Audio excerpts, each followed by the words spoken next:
Hi, I'm Richard Weiss, former president of the Explorers Club, and I'd like to welcome you to the Explorers Club 50 lecture series.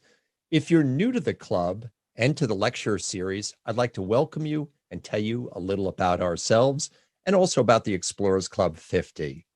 First of all, the Explorers Club was established in 1904. At that time, by a bunch of guys trying to get to the North and South Pole. And since that time, our members have covered just about every corner of the earth. In fact, when you walk into the lobby of our historic headquarters on the Upper East Side of Manhattan, there is a plaque on the wall that perhaps summarizes it best. Our members have been the first to step foot on the North Pole, first on the South Pole, first to stand upon Mount Everest, the highest point, the first to go to the lowest point in the ocean, and also our members were the first to go to the moon. Other notable explorers have been Theodore Roosevelt and Jane Goodall, and just about every notable explorer of the 21st century. Now about the Explorers Club 50. The slogan is 50 people who are changing the world that the world needs to know about. And I'll give you a little genesis of how that started. Last spring, during the beginning of the pandemic, one of our members said to me, "You've got to check out this performance or this video called Earthrise by a young poet named Amanda Gorman."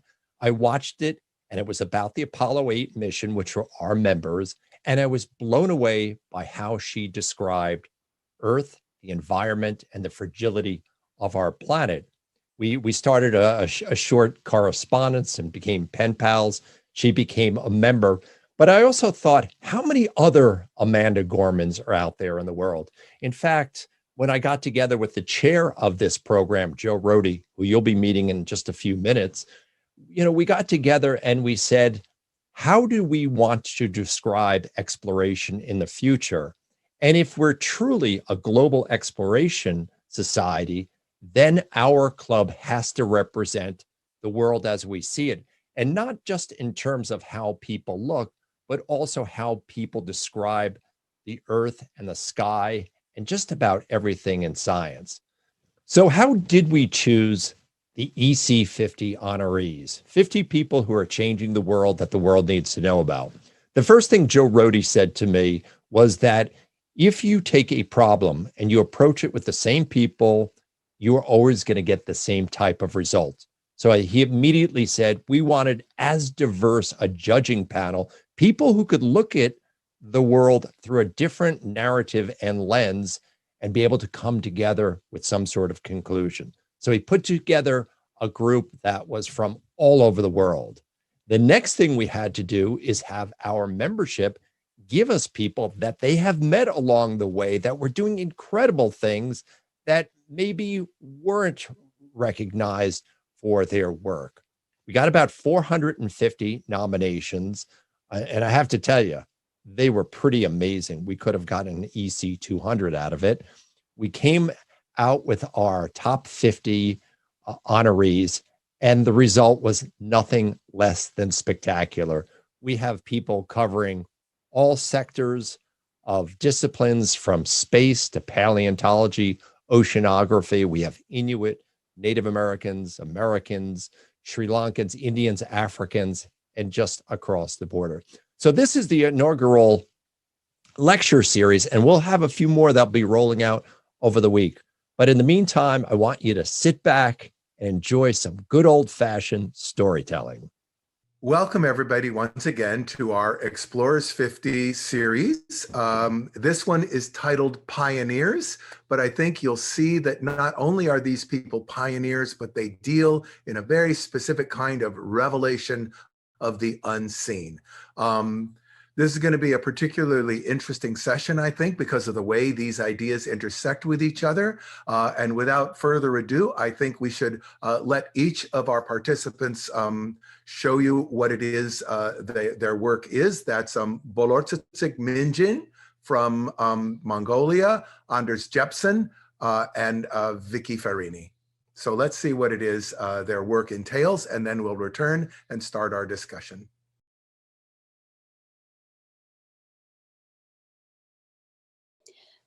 Hello, and I'm very happy to be here, and thank you very much for the Explorers Club giving me opportunity to present today. So I'm honored to be one of Explorers Club 50. So today I'm going to talk about the work I do in Mongolia. I was born and grew up in Mongolia, country that is between Russia and China. So most of my work happens here in the Gobi region, explored by American Museum of Natural History about 100 years ago, 1920s. So this expedition found Mongolia's first dinosaurs. And so I was fortunate to attend, to be part of a museum expedition in 1990s. So I worked for 6 years, and during that time, I completed my PhD. So right after I finished my graduate school, I established an organization called Institute for the Study of Mongolian Dinosaurs. So our mission is to strengthen geoscience education in Mongolia, conserve Mongolia's fossil heritage, promote Mongolian paleontology, and edify the next generation of Mongolian paleontologists. So main thing that what we focused on is future of Mongolian paleontology. So future is basically, our next generations. So we work with local kids who live in an area where fossils been found in the Gobi region. So we do this program every summer. So picture shown here is a place called Flaming Cliffs. This is the place the expedition from American Museum of Natural History first discovered found our very first dinosaurs from here. So every summer we run programs, science educations for this region, and bringing kids here and teach them about their fossil heritage, fossils that lived in their backyard. So with middle and high schools, we have programs called Young Scientists. So we're hoping to, we basically, through this program, we excite the young scientists and middle and high schoolers, and hoping we will have some next generation of Mongolian paleontologists from the Gobi. So we also work with teachers from local towns, and this program started 2019. So our goal is we reach out nationally and science teachers and teach them about our fossil heritage. And this program will run for 3 years. And so another program that we have is called Mobile Dinosaur Museum. So this museum is about 37-foot long recreational vehicle. Inside has displayed Mongolian fossils that has been found from the Gobi. And this, through this Mobile Dinosaur Museum, we've been traveling all across the country. So this summer we're going to western part of Mongolia. And so our the big project that we're currently working on is Gobi Dinosaur Museum. This museum is community-centered museum, and local community and people will be working in this museum. They created the knowledge and they shared the knowledge with Mongolians, and also the tourists will come to this area and share the knowledge also the rest of the world. So we're excited about this project that to launch it hopefully next summer.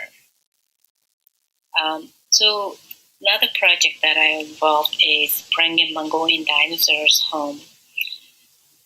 So there are a number of fossils being illegally taken out of the country since 1990s. So this dinosaur repatriation project going on last 8 years, it's still going on. So you can see amounts of materials and fossils being stolen from Mongolia on this picture. Started with this dinosaur called Parasaurus batar. It's a cousin of T-Rex. this specific skeleton was going to be sold in New York. We successfully stopped this auction and able to get this dinosaur sent back to Mongolia 2013. So since then, we have a number of fossils being seized by U.S. government, and you can see some of them are still in the field jacket. So this project is still going on, and last repatriation of Mongolian dinosaurs that actually we did a year ago during the COVID. So there's many more dinosaurs that needed to be sent back to Mongolia from U.S. All these dinosaurs being sent and stored to this museum, Central Museum of Mongolian Dinosaurs, and this museum I helped to establish for the government. So currently this museum is part of Natural History Museum of Mongolia. So if you have any questions and if you want to learn more about the work we do in Mongolia, please go to our website, mongoliandinosaurs.org. If you have any questions, you can send me an email. Thank you.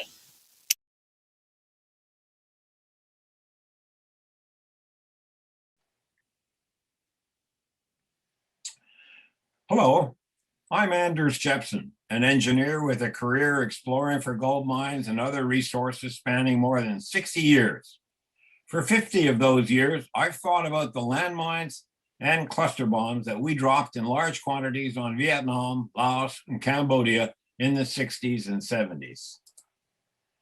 Today, there are still 32 countries struggling to get rid of landmines, with most of that work being done by NGOs as well as agencies within the countries affected. NGOs have found that small teams with simple detectors like the California Beach treasure finders are the most cost-effective way to detect and remove landmines, but it's a very slow process. This team of locals costs about $25,000 a month and clears about 1 hectare in a month. That's a bit more than an acre in a month. In addition to the loss of life and limb, landmines remove agricultural land from use for local food production. This kind of terrain is ideal for a drone mag survey to map landmines. It's an area that I think my interest and experience can be of value.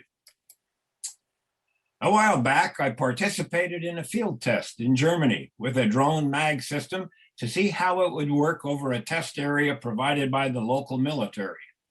In the test system, there were 5 total field fluxgate magnetometers suspending in a wand below the drone. The drone was programmed with GPS to fly a regular grid pattern over the test area, surveying the magnetic field of the Earth. The survey started in the southwest corner of the area. When it was completed, it had covered more than half a hectare.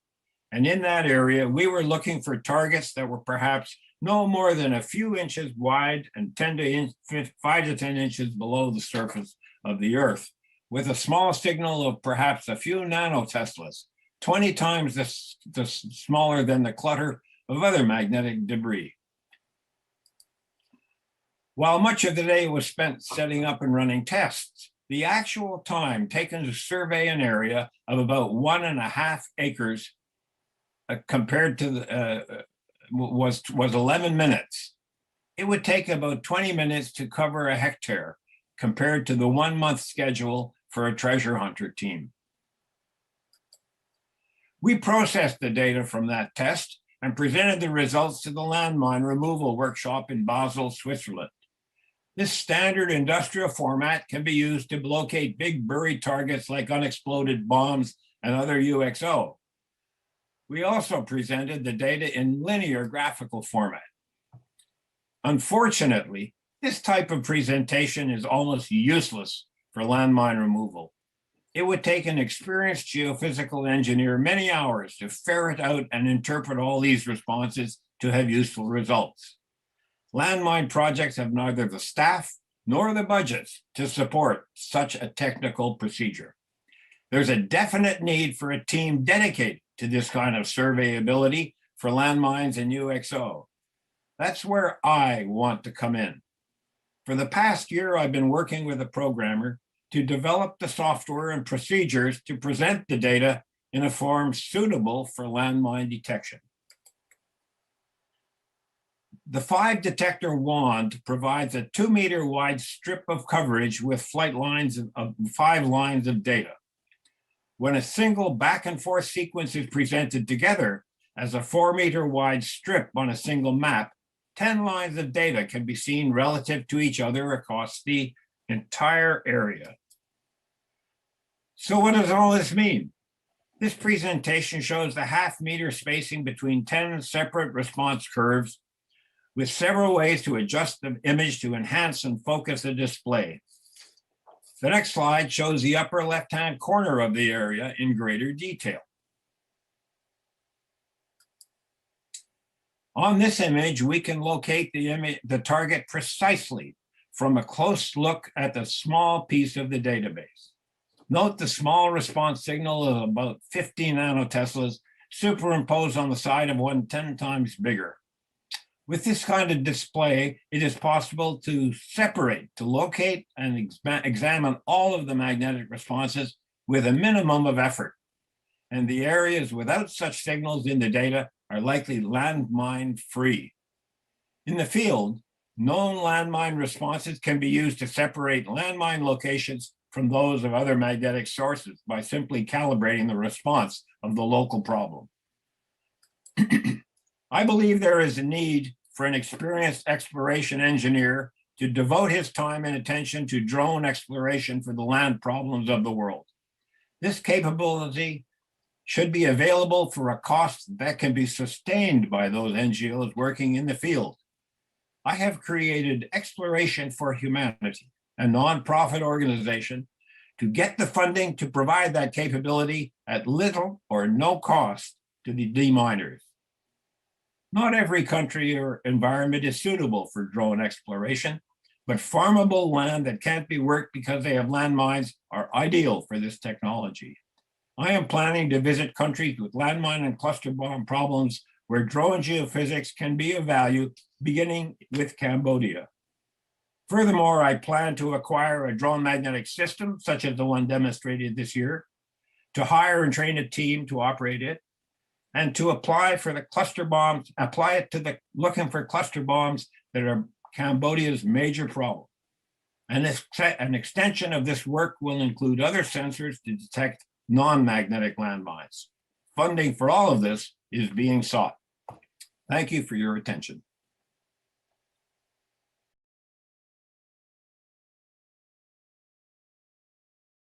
My name is Vicki Ferrini, and I'm a senior research scientist at the Lamont-Doherty Earth Observatory of Columbia University. I'm really excited to have a chance to tell you a bit about my work, and I'm really honored to have been chosen one of the Explorers Club 50. So I grew up on the beaches of Cape Cod, shown here, really literally on the beach in this area. And I'm really fortunate to have had that experience because from a very young age, I was very tuned into the ocean. I grew up looking out in the backyard, shown here, and the tide would roll out every day and reveal to me the seafloor. So from a very young age, I had a fascination with the shape of the seafloor, the details and characteristics of the seafloor, how it changed between tides and as storms came in and out. And so a really strong connection to the seafloor and exploring further out in deeper waters. So from a young age, I learned, as many of you know from diving and snorkeling, that you really can't see very far through water. And that's a real problem when it comes to mapping our planet, because more than 70% of the planet is covered by the oceans. And what that means is that the majority of our planet cannot be seen. It's literally hidden from us by water. And of course, as someone who's really fascinated by the seafloor, that's really not acceptable to me. So I've spent the majority of my career so far working with sonar systems, all different kinds of sonar systems. Mostly, I work with multi-beam sonar systems where we effectively have a fan of sound beams And we're able to measure the time that it takes for the sound to go from the sonar transducer to the seafloor and back again. And we use that to compute distance, and we then translate that into depth. And so we can mow the lawn going back and forth, painting the seafloor with sound, and we're able to get detailed information about the shape of the seafloor. So these systems can go on big research vessels, like what's shown here in the top middle image, or they can be much smaller and they can go on robotic vehicles that we take closer to the seafloor. And with these different modes of operating, we can change the resolution, the detail that we get from these systems. So the image in the top right is an underwater volcano that we mapped with a ship-based system. This is about a 30-meter resolution grid. So think of a mesh draped over the shape of the seafloor. That's how we make this image. And the image in the bottom is 25-centimeter resolution grid. So we're looking at much more detail. And at this resolution, we can actually see things like the chair that I'm sitting on or the desk that I'm sitting at. Much, much more detail, the kind of detail that you could see with your eyes. But in this case, we're just painting this 3D picture of the shape, and we're coloring it based on depth. So the warmer colors are shallower and the cooler colors are deeper. This is the way that we see the majority of the seafloor when we collect data. So I've been fortunate to participate in research expeditions all around the world in my career so far. The sites are shown here in yellow, different environments from shallow water to lakes to deep sea environments, working with a bunch of different sonar systems and imaging systems on a variety of platforms, from small ships to big ships, icebreakers to submersibles, towed systems, you name it, autonomous systems. And it's a really exciting place to be because so little of the ocean is mapped. We're always discovering new things. We're always revealing new details about the shape of the seafloor. I'm also very fortunate to work in the space of data management and geoinformatics. And so a lot of my career has been dedicated to making sure that data that are acquired are shared with the public and with the scientific community. These data are pretty expensive to collect, and we want to make sure that we capitalize on them to the best of our ability. We want to make sure that data collected once is used many times, and we want to make sure that the data brought together is brought together in a way where the whole is more than the sum of the parts. And trying to deliver this to the scientific community and to the public using new innovative techniques for visualization and data access is something I spend a lot of time with, and it really excites me. So when we think about the global ocean and all of the data that has been collected with sonar systems and shared, the reality is that only about 20% of the ocean has been mapped. That means that the majority of our planet hasn't been mapped, and that's just crazy. So there's an international effort underway right now that I'm a part of called the Nippon Foundation JEBCO Seabed 2030 project. And we're working with collaborators all around the world to change that by the year 2030. We want to have a complete map of our planet by the year 2030 to inform all sorts of policy decisions, sustainable development, scientific research. A huge variety of topics will benefit from having this data. If we add an extra layer of detail here and think about how little of the ocean has been explored, especially when we think about looking with human eyes, it's a tiny, tiny fraction. And so there's so much to discover as we explore, as we map. It's a really, really exciting place to be. So for me, ocean exploration is a combination really of going to sea, collecting new data, visiting new places, documenting what's there, discovering new things, but also working in this sea of data, bringing all these pieces together and sharing them with the world and the scientific community so that we can advance our knowledge and discover new things about the ocean and the planet. And again, really working to deliver this to the public so that the public can participate in exploration of the oceans. So when we think about mapping the ocean and bringing all these different data sets together and trying to complete the map, it really is very much like a puzzle. And this is a physical puzzle that I made and went through the process of solving. And it's a really analogous kind of challenge. We're really working in some ways with a much more complex puzzle because the pieces don't all fit together. But it's a really exciting field of research and of work as we bring people together to do this. I'm very inspired by Marie Tharp, who worked at my institution at Lamont-Doherty Earth Observatory. She was an ocean mapping pioneer who created some of the first maps of the ocean floor. And I love that she had this analogy of a jigsaw puzzle as well, really piecing all of this information together to reveal the world's vast hidden seafloor. So with that, I'll end with just the idea that this is really just the beginning.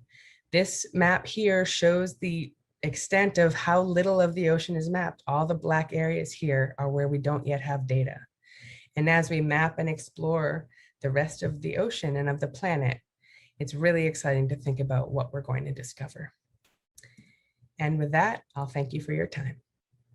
Well, welcome everybody. It's really, really exciting to have you guys here. And I'm personally really excited because these are places and themes and ideas that I personally really resonate with. And I know the session is sort of named Pioneers, but there's also this interesting unifying idea behind your work of revelation, undiscovered things, unseen things, things we did not know were there that are revealed through the work that you do. And it's just a fascinating thing that ties together three very, very distinct careers in very, very different areas of practice, but part of the job of exploration. This word explore, I revisit this each time we have one of these sessions. It comes from Latin. And the implication of this word is interesting because back in the day, in the days of the Romans, the guy who was the explorer was like a scout who went out ahead and sussed out what was out there. But that's only one half. That's the X part, to go out. The plore part is to speak out, to reveal, to say what is there. So this guy used to shout back, hey, there's a river over here. Look out, don't go that way, it's dangerous. And that revelation of information, the revealing of that which is hidden, that's half of the job of exploration, just to be true to the nature of the word in Latin, as I, an old altar boy, can tell you. So let's start with, we're just going to kind of go around in a circle, and I kind of want to talk about this thing of discovery and finding and seeing, because very different implications with what is being seen. And I'm going to start, I'll start with you, Bolortsetseg Minjin, and talking about fossils and Mongolia. I've been to Mongolia. It's a very, very challenging environment to travel and work in, you know, sometimes having to just carry your own water to be in places. What do you see as the value in Mongolia of the fossils that you are now finding, revealing, and exposing to the people of Mongolia? Well, Samvanu Joe, and very happy to be here and happy to hear you've been in Mongolia many times. So yeah, no, I think, you know, when it comes down to talk about fossils, yeah, there is a value. We're not talking about money value. And it has a value that, you know, we learn through fossils the whole Earth history, beginning of the life. And so Mongolia happened to have, especially for dinosaurs, we have a, you know, relatively rich and very nice and important fossil dinosaur discoveries been made last 100 years. And so probably some of people know Chapman Andrews. You know, I think he was quite, you know, interesting and controversial explorer who actually been sent from American Museum of Natural History. Of course, following his footsteps, and there were a number of scientists been in Mongolia, and myself, you know, of course, I'm from there and doing exploration and making discoveries. Yeah, so I think, you know, especially for me, that last 8 years, I've been dealing with fossils being stolen and illegally taken out of the country. And this is the moment that we talk about, you know, how valuable is the fossil, right? I mean, in the sense of people who taking these fossils, sell them for money, you know, they see their value differently than what we would see. But overall, for public, they should see that is, you know, it's a part of life, and it's also creates the knowledge and learning about our environment and sharing with the people. You know, that is really important. So that's what we value. And so I think that's, you know, really important that we need to keep doing what we're doing and making our discoveries and creating new knowledge. So finding more fossils from Mongolia. So. You know, you mentioned Roy Chapman Andrews, and of course, you know, as a boy, you would read Roy Chapman Andrews, you know, stories of his explorations. And there is this interesting, this is part of the program of what we're trying to do now with Explorers 50, has to do with what I'm about to talk about. Roy Chapman Andrews is combining two ideas in his writing. One is the discovery of these fossils, and the other is this adventure to this exotic, faraway place, my famous adventure in a faraway place. Then the fossils, when they come back, they have two stories. One is a scientific story of the knowledge revealed by the fossil, but the other is this other romantic story about some exotic place I went to get that fossil. Now, with the fossils remaining in their home, remaining where they come from, a very different story in these fossils. And I wonder what do you do to make clear to young people, especially, the sense of richness of home that these fossils bring? Because I know that you're very involved with making young people aware of this legacy. Yeah, well, I mean, well, we need to think of it like, you know, anything and fossils, even, you know, anything finding all around the world, it's important to share the knowledge. You know, it's shared. Knowledge is shared. But in terms of fossils, physically, it's laying where it's in Mongolia. So it means that we Mongolians have responsibilities to take care of that fossils, right? And also at the same time share the knowledge. And so we protecting, preserving for next generation. And that is what we should be doing, right? So, I mean,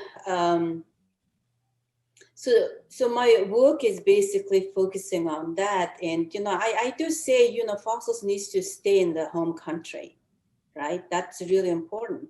So the reason what I say about why I say this is last 100 years, Mongolian fossils been taken out of country in the purpose of to study for research and went to different institutions around the world. But unfortunately, kids who live right next to the Fleming Cliffs, that is the site, the very first Mongolian dinosaurs been found. Velociraptor was found there. And so Andrews' expedition, the American Museum of Natural History expedition discovered this new exciting place. Unfortunately, kids who live right next to it had not aware of this discovery, not learned about this discovery. You know, I think that's not right. It's really important that, you know, like I said, knowledge needs to be shared. And so including the community. So I think, you know, going back to what I said in the beginning is, you know, we have responsibility to protect, preserve these fossils for the rest of the world and share the knowledge. And how we do that and having these fossils where it came from, right? We welcome all international scientists come to study alongside with this, you know, local community and local scientists. You know, that is important. So what's happening right now is because fossils are all different institutions around the country, even we, the local people and we as a scientist, we have to travel all these, you know, countries to study, you know, and train our next generation of scientists. And we don't always have the money to do that. So I think it would be nice that we have that in the place where it come from. I think it would be nice scientists, international scientists come to Mongolia, learn about Mongolian culture, see where does it come out. You know, fossils not just is the object, it has a whole history in story, where it come from, what environment it lived. So it's really good to have all these packaged knowledge. You can get it on site, you know. So I think it's really important to have, you know, fossils to stay in the country. Of course, you know, some cases fossils travel, you know, around the world for loan to study, and you know, and this is very, you know, usual practice for science. So that's what I mean, you know, why fossils should stay in the home country. Yeah, we don't often think about knowledge itself as a colonially extracted commodity, but that's kind of what that is. So speaking of responsibility and discovery, I want to go to Anders for a moment, because obviously everything that you're doing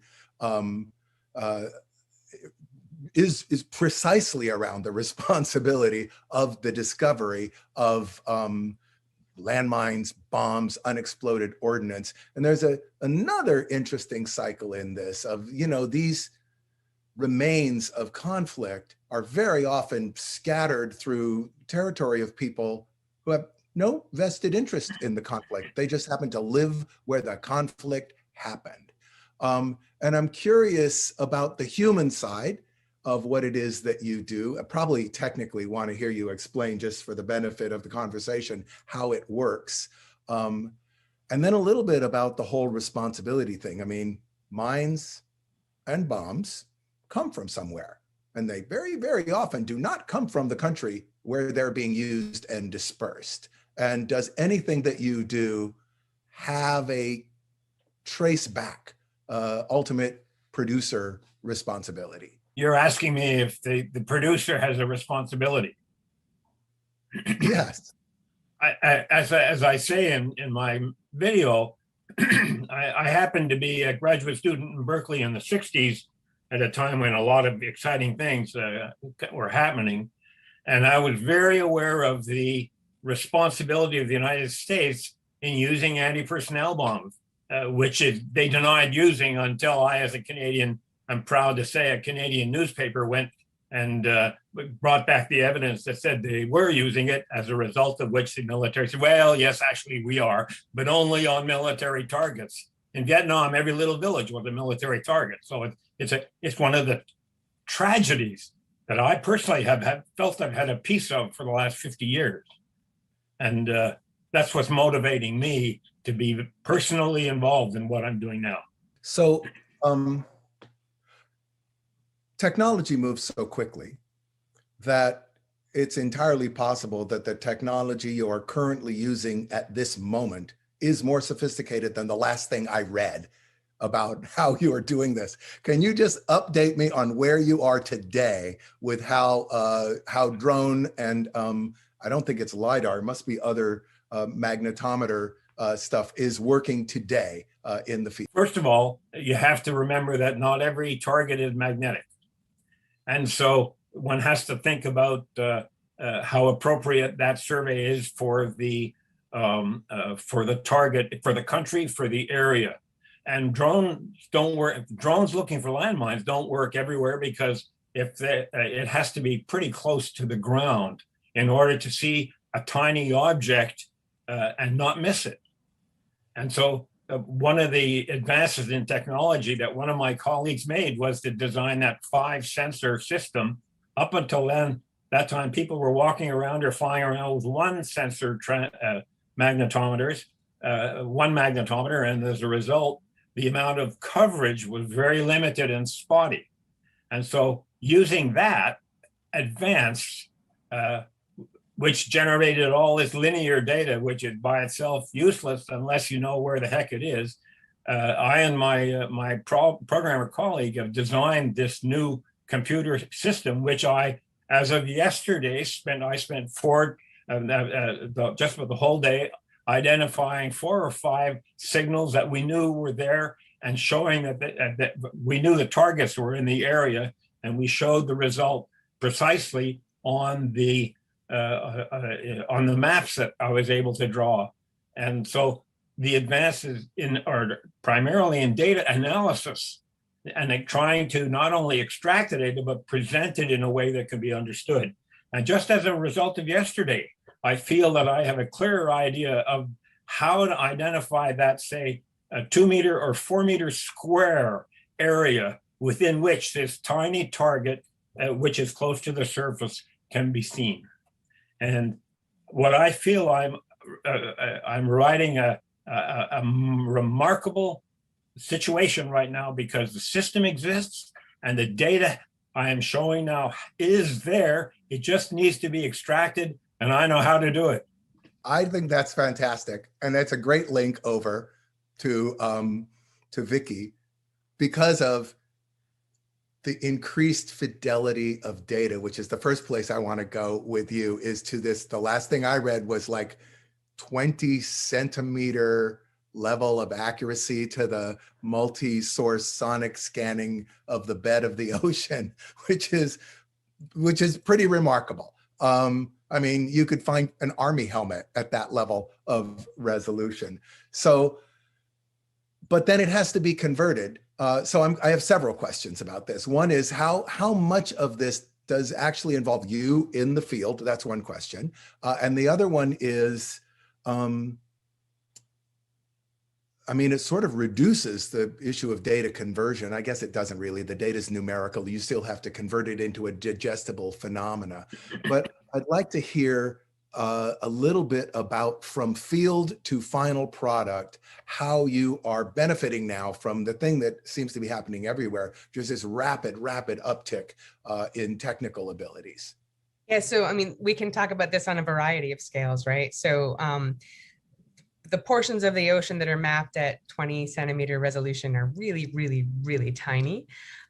Doing that requires making sure that your sonar system is close to the seafloor, so that you have, you know, a lot of data density. Your sound beams are small, so you're imaging just a small area. And basically, we're able to take effectively a point cloud, right? So individual XYZ points, and we can render that into a 3D image of the seafloor. In these really deep sea environments where we're doing very high resolution work, there's a lot of complication there, because navigating underwater is not easy. There's no GPS. And so there's ways to try to accommodate for that acoustically, with acoustic navigation, and also by taking the data itself and using it to sort of correct the offsets. So in its truest form, we can get even higher resolution data, but the navigation, you know, there's a play between the navigation precision and the detail of the sonar data itself. It's gotten a lot easier. So in my first days working with these deep sea robotic vehicles with high resolution data, it took a long time to crunch the data to make a first map. There weren't even, like, the data density wasn't so much. It took a long time to collect the data. That still is the case. But the sensors are better, the data quality is better, the navigation is better. We can get products much more quickly. It's still, you know, having people at sea and having robots or ships going out to collect data is time intensive, and it costs a lot of money. And that's why there's a lot of momentum toward autonomous vehicles. So really taking the people out, taking that cost of people out of it. And really, you know, being able to work with the digital data to render these maps is kind of where the magic happens. And one of the things that I'm really, like, obsessed with almost is I want to know what it feels like to stand on the seafloor and look at it with my own eyes, like as though the water's not there. And I'm not quite there yet. There's ways with visualization and you know, photo mosaics that become 3-dimensional, et cetera. But still, the true sense of scale and that personal perspective is very hard to grasp. But I think we'll get there relatively. So interestingly, mapping the seafloor, as you say, labor intensive and somewhat cost intensive, must have rollback value to, frankly, businesses, right? Is this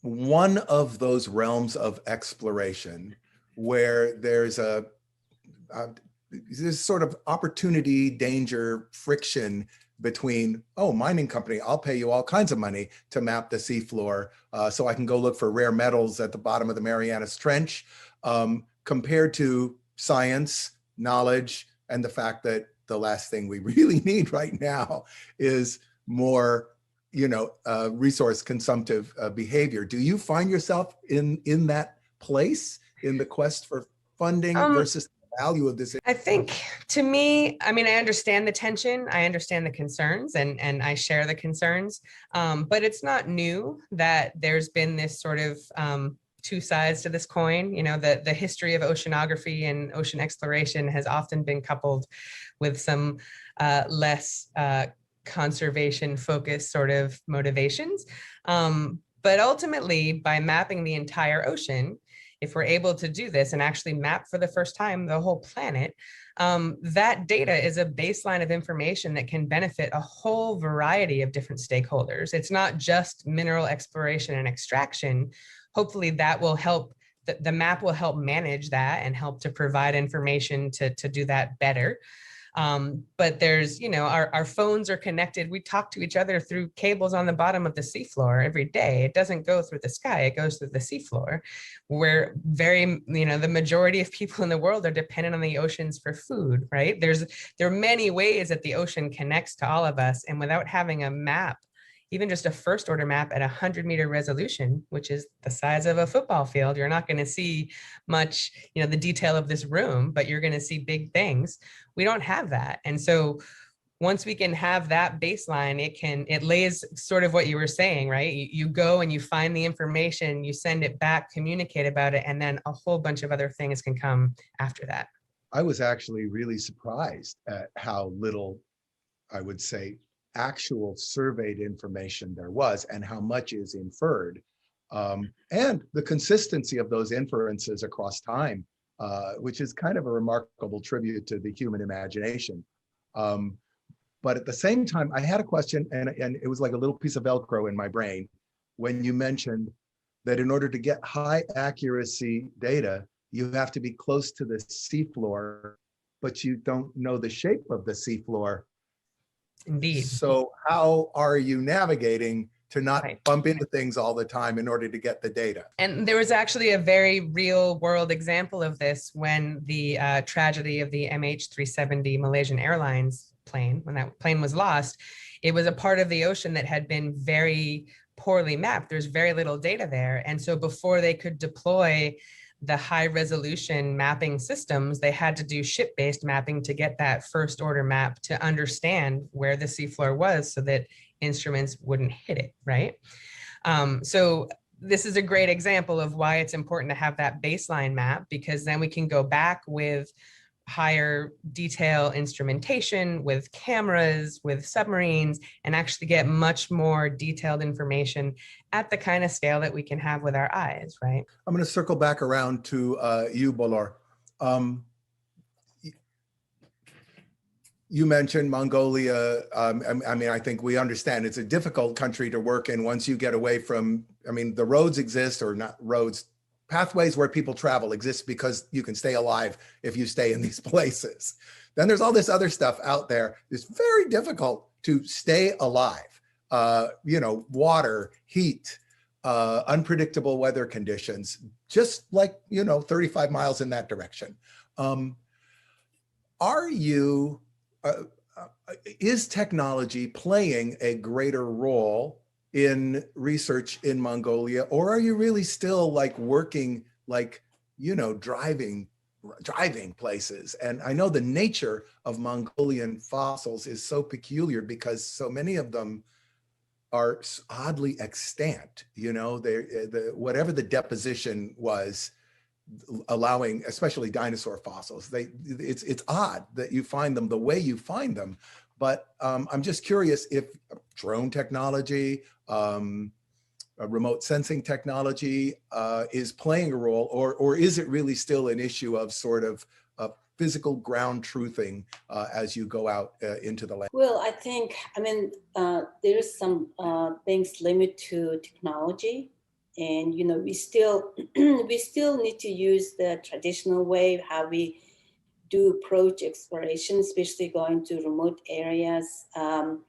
So once you're out for expedition in Mongolia, right, in remote areas, we have to pack everything that can last, the duration of your time or even a little longer: water, food, gasoline, and so that is really important. But then in terms of exploration, of course, satellite data is really being now good quality, remote sensing, drone, all those technologies can apply and do. I mean, you can sit in from your room in office, you can do that. Google Map and all. If you have enough data virtually, if you can get what's been collected, you can infer from that, oh, hey, this is the area being explored. Look, this is Cretaceous rock about 90 million years old. And hey, this rock actually looks similar in the area a little bit southwest of it. Let's go to explore next summer. I mean, that's, what we've been doing now since technology being very helpful. And so I think, I'm sure, the quality is the key thing. Some senses you cannot get enough data what you want. So for paleontology, yes, there's some number of expeditions been working in Mongolia. They're applying, different approaches to look for new places to find. Even you still go back to a place you've been explored by Chapman Andrews. What's happening is, for 100 years, erosion, happens in a certain rate. Like 100 years ago, they found so many fossils because no one had been exploring and looking into the area. So you find a bunch of dinosaur skeletons and stuff. But now, since then, there's a number of expeditions been out and exploring new sites. But then sometimes old places been forgotten that still needed more exploration. And because erosion is happening. So I like that kind of way to approach that, going back to find, you never know. We are only finding small portion of species that have been lived in certain time period. There's many more that we don't know of. So I think it's good to go back to what we've been exploring in previous places and locations. So technology, of course, is, key. Yeah, I have a friend who runs a lodge not far from the Flaming Cliffs. And he took me out, this is some years ago, maybe a decade, not quite, and had just been out there the year before filming some documentary on Chapman Andrews, and was able to set up shots that matched exactly the photographs from the Andrews expedition. But that summer had like monsoonal rains, which are very, very rare, and entire chunks of these famous landforms gone, fallen over. And he was all like, oh my God, this is terrible. And I was like, wait a minute, doesn't that mean like more stuff, So I could totally imagine going back to a place like the Flaming Cliffs, which you think would be, harvested out. And yet, no, there's more stuff inside. What's your favorite either dinosaur or multituberculate that you have ever found? Well, it's kind of interesting when I go out prospecting for fossils. It seems like my eye and brain tune to small things, because I find in this really tiny skull of fossil mammal, and especially I can see the teeth because of the surface. It kind of shines in the, how light reflects, and I can, oh gosh, look at this, is so cool. And most people excited about dinosaurs, right? To finding large dinosaurs, Tarbosaurus batar, which is a cousin of T-Rex. And so for me, actually, when I prospect, and I usually find mostly tiny those mammals, a lot more than dinosaurs. So of course, in terms of favorite dinosaur for me is Velociraptor. I really like that dinosaur. So and for my research, I focused on Multitubercle.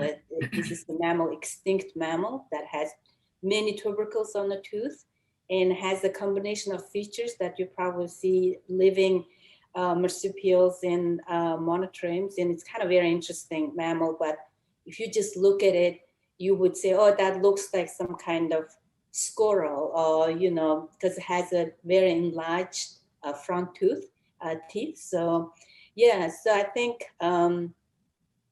for me, you know, finding small things are much more challenging and fun and exciting. So I just find many different, you know, the years when I was in expedition with the MNH, American Museum of Natural History, I always finding this cute mammal skull, you know, bringing my back, and so excited. Yeah. So one of the things we try to do is have each person describe, we used to start by saying, describe a typical day, but sometimes a typical day is not really the point. So now I say, like, I want you to describe a great day.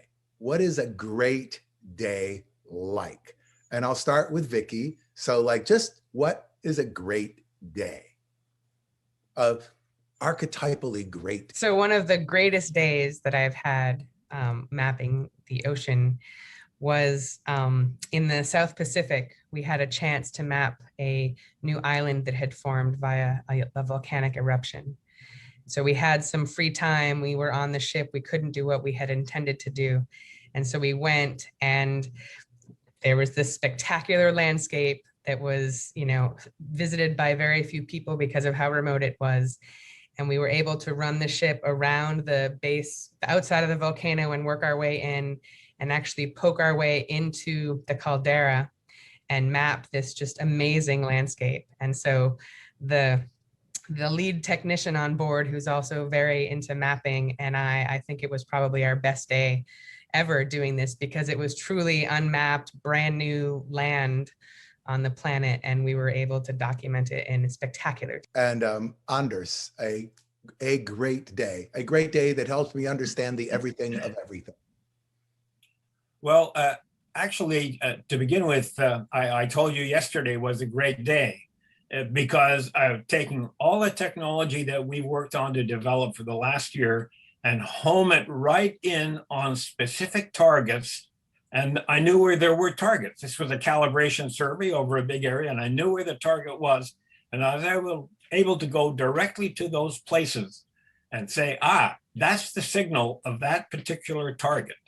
And as a result of that, it's quite clear to me that I have a mechanism, because that survey we did covered all kinds of targets, from 500-pound bombs down to little pieces, 2 centimeters big, buried 30 centimeters from the surface, or even 10 centimeters. I'm able to pick them out of the data. But the best day will be when we have done a survey in a country, and we have calibrated what the target looks like, and the computer says, well, there's one here, and there's one there, and there's one over here. And that's exactly the level we are at now. And I will feel quite triumphant when we have done it. And Bolor, what is a great day? Well, I remember like a specific event that happened in 2013. You know, that Tarbosaurus batar is a cousin of a T-Rex, and that was stolen out of Mongolia, and then was going to be auctioned in New York City in 2012 in May by Heritage Auctions. And so that was a quite challenging, you know, times that we were trying to get that dinosaur back to Mongolia. There's a lot of legal things and, you know, so many things. It's like a movie for me because whole thing happened within a year. But the moment that is really was a great day for me is when we brought that dinosaur back to Mongolia. And so we created this small exhibit for this dinosaur. And a very first day when we opened that exhibit, so I did myself tour to the public. And then it was so funny that I was surrounded by Mongolians. Like, they really wanted to hear about the story of that dinosaur. And everybody asking questions like, okay, is this male or female? You know, all kinds of these curious questions. I never been asked my community of my people. And so I just like, oh gosh, this is the moment that really things change, and that our people really see the heritage value, what is important is, And these people were like coming all directions, almost going to crush me. Behind me was the dinosaur skeleton at Tarbosaurus bataar. For me, that was a great day. That was just, I felt like, so like, yes, knowledge is really important, and this heritage is really important, and we should be,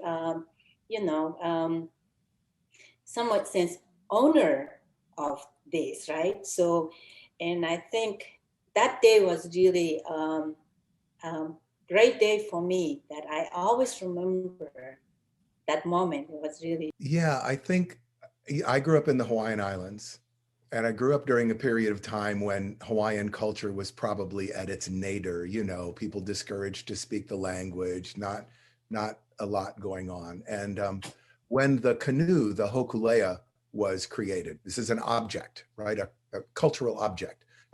It used to exist. There used to be these big canoes. They're gone.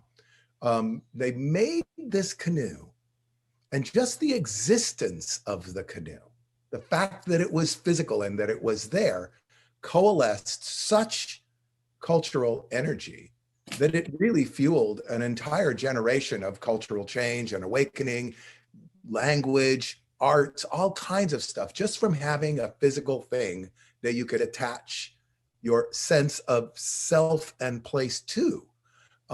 So I totally could understand that notion of having these fossils present in your country, from your country, doesn't only create, it's not like it sticks to fossils, right? It creates energy that can turn into many, many things. It's very similar, Vicki, with you. It's like the revelation of this knowledge doesn't stay in its domain. It has weird repercussions beyond the domain. It's part of what we're actually, part of our little project here, is to get these filters to move across domains and to have repercussions and impact that you wouldn't necessarily expect at the beginning. Which leads me to hopes and expectations. So we're doing this rather deliberately, trying to expand the club, expand the meaning of the club, expand the nature of who might be in the club. So I wanted to go to each of you and just sort of ask you, as members of the Explorers Club now, what your hope/expectation is for the dynamic created by your participation. And I'll start with you, Anders. The short-term vision, I guess I have three phases of levels of vision. The short-term vision is to carry out my plan to go to Cambodia. And I have connections with the people in Cambodia and also with the government working on them. I met them in Basel. And so it's not a cold call. Go there and check out the areas to see where a system would be most effective, because it'll be the first one. Why Cambodia? Because I feel a personal obligation towards Cambodia on behalf of the US. Within the cluster bombs that they are still wrestling with were ones we dumped on them. And so going over there and getting my team familiar with the project is sort of phase one. Come back and plan for phase two, which is to acquire a system or access to it. I have access to it now. It costs money.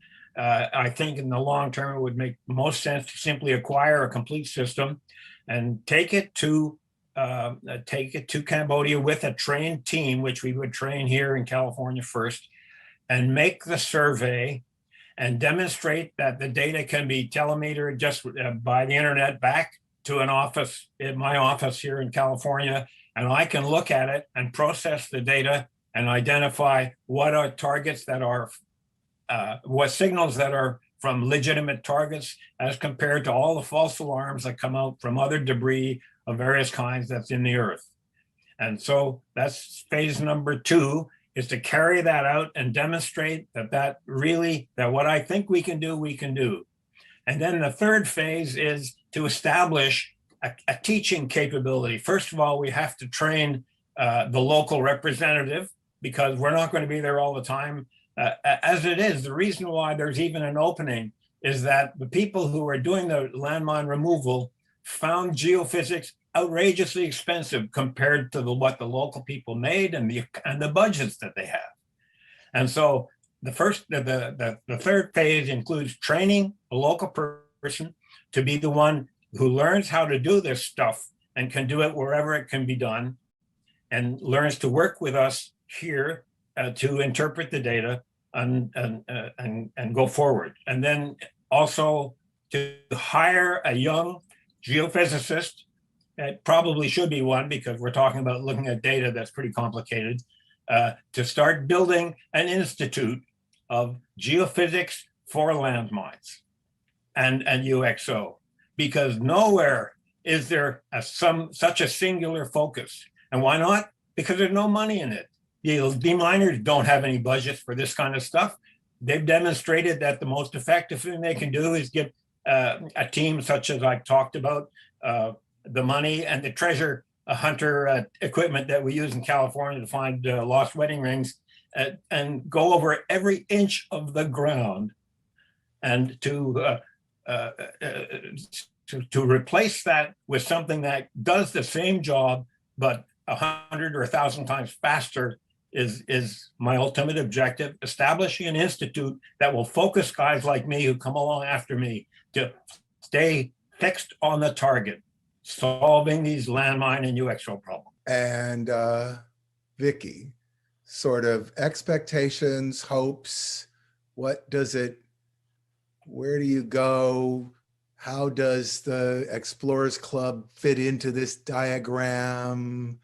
What are your hopes, ambitions, dreams for this program? So I think, we're at a really pivotal time for the planet, given the climate crisis and other things that are happening in the natural world. And I think, the UN recognizes that with the UN Decade of Ocean Science for Sustainable Development.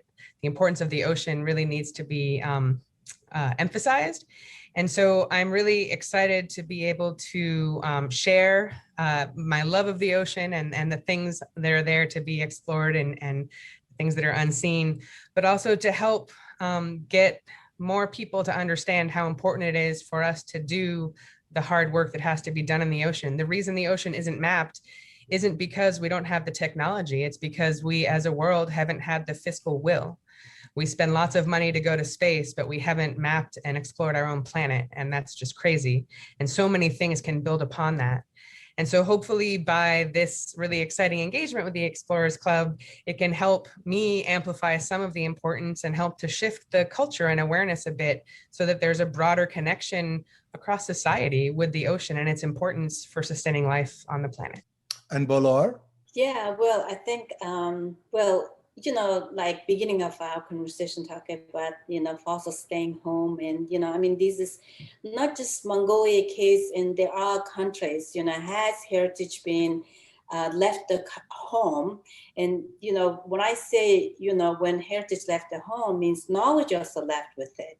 So that's really important that, the efforts that we, trying to do in Mongolia is, yes, we need to bring the fossils home, but then fossils need a home in the home. So we're building that home, which is museum.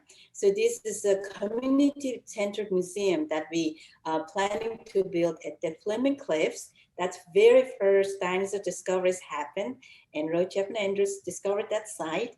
But of course, legacy he left, but then at the same time, we really want community involved in part of these discoveries. So we're working on this museum project, and we really want to welcome club members to involve and support and help us, and to create this world-class museum that we wanted to have.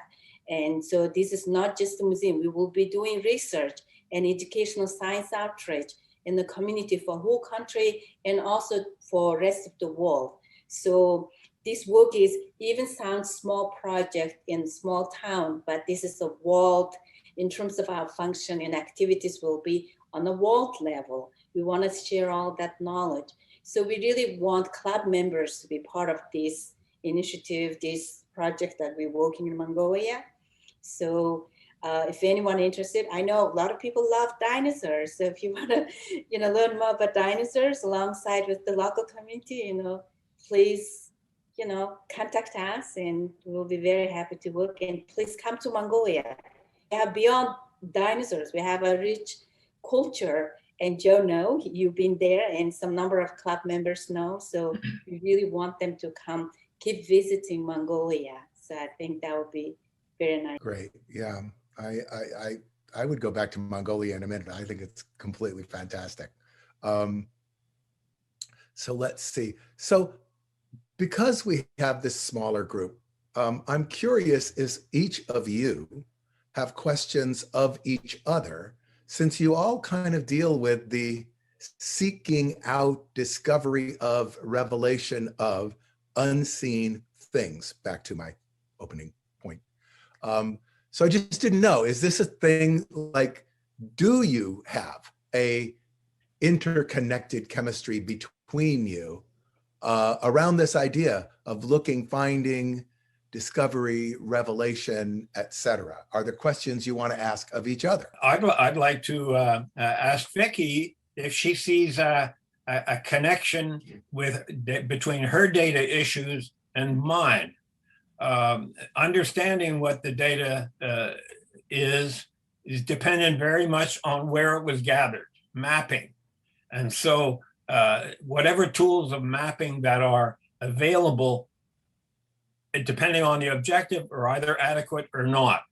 And as I said, the last year I have spent with a programmer pretty much full-time developing a program that we can use as a tool to connect the data with our brains and our skills and our experiences. And so I would imagine that after this conversation is over, Vicki and I will be talking a little bit about what she's doing and how she's doing it compared to what I'm doing. I'm not sure I see a relationship between my technology and what Bolor is doing, because her targets are not necessarily responsive to anything technological, but the geology is. And to that extent, my role as a mapping of geology and the use of that kind of data is something that might be of use to Bolor, and I'd be delighted to talk to her about that after this conversation. Anders, that's it's really interesting that you talk about geophysics, and there are tools like GPR, been ground penetrating the equipment, right? So that is actually had some our colleagues trying to use that instrument to find the fossils before it exposed on the ground, right? So I mean, archaeology actually used that GPR quite a lot, but not so much of application to paleontology has been done. But I think some people actually tried it. It seemed an interesting idea. So yeah, why not? We can try out something like that. Can I comment on that? Yes. A few years ago, the Northern California chapter under Alan Nichols' leadership went to Mongolia and carried out a survey. They're looking, their target is to find Aga Khan's birthplace, burial place. And they took a magnetometer along and did a magnetic survey. In the drone world, there is the evolution of GPR as well as electromagnetics to bring that capability together. And that's partly of my vision, to expand the use of those technologies. And it seems to me that when that marriage between drone technology and GPR is completed, that certainly I would be delighted to say to you, look here, take a look at this. Maybe this is something you can use. Anders, actually, we had Mongolia, and the eastern part of Mongolia, we had there's the places that happened World War II when Japan attacked Mongolia. And there are, battlefield, the eastern part of Mongolia. Also, we used to have a Soviet military bases in Mongolia, and sometimes, occasionally, people do find the military things in mind. So I can add a couple comments if I have a second. I like the resonance that I feel with both of you, because with Anders, we have some techniques that are similar. And I think you said something about data analysis and presenting the data and information in a way that would be understandable to people. And that's a space where I definitely spend a lot of intellectual time. I think that, collecting data is important, and that's a foundational aspect of the work that a lot of us do, but actually communicating that, again, hearkening back to explore, right? We really want to communicate that with people. And as we have more and more digital data from these sensors, being able to present it in a way that's understandable to a broad audience is an exciting challenge. And I think, Bolor, the idea of Earth history, revealing Earth history through the fossil record that you do, and in my world, through the shape of the seafloor and what we can infer about how the planet has evolved, there's some exciting synergies there. So I think this has been a really great combination of perspectives. Well, I want to just take a second as we wrap up and express my gratitude to not just to you as individuals for all of what you do, but really for what it does for the club. It's such a, I think it was you, Vicki, who mentioned we're living in this time of extraordinary, rapid, and not entirely controllable change. And so just the value of connection, the value of a certain amount of disruption, the value of intersection is very, very high because it keeps converting what we are. And as long as we can sort of adapt and change and readapt and change and readjust and reassess, and this kind of conversation helps with that kind of stuff, I think it's a huge, huge asset and benefit to the club to have brought yourselves in and the entire Explorers 50 program. So I just want to take a second and thank you all for what you have brought. So thank you very much. Thank you very much. Thank you. Thank you. Thank you for having us. Yes. Having me too. Yes, thank you. Well, that was super, super interesting. And I want to thank all of our participants once again. And we'll see you the next time we all gather for another Explorers 50 in this incredible series with these incredible people who are bringing so much to the club and to the world.